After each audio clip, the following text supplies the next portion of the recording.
je voudrais vous parler de l'initiative qu'a pris Yasser Louati, qui est un militant que je connais assez bien aujourd'hui. Je voulais vous dire que je soutenais effectivement l'initiative qu'il a prise de créer le comité justice et liberté pour tous, pour plusieurs raisons. Parce que Yasser a tiré des leçons du passé des anciens, des grands frères, dont nous faisons partie, et dont certains se sont enfermés dans une forme de ghettoisation, de sectorisation des luttes, une forme de balkanisation des luttes contre toutes les formes de racisme et de discrimination, puisque nous-mêmes, on a créé la coordination contre le racisme et l'islamophobie, parce qu'on s'est rendu compte que cette lutte spécifique n'était pas prise en compte par les structures traditionnelles.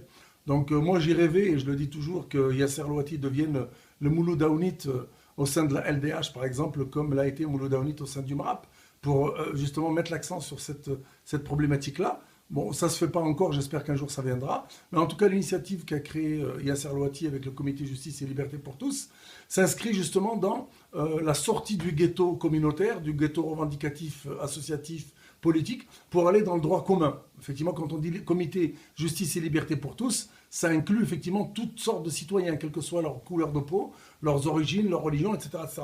Donc Yasser, c'est un militant qui a aguerri, qui tire de leçons, qui est très pertinent. Moi, j'ai écouté ses interventions lorsqu'il était porte-parole à l'époque du CCIF ou lorsqu'il a fait des conférences ou des interviews à la télévision.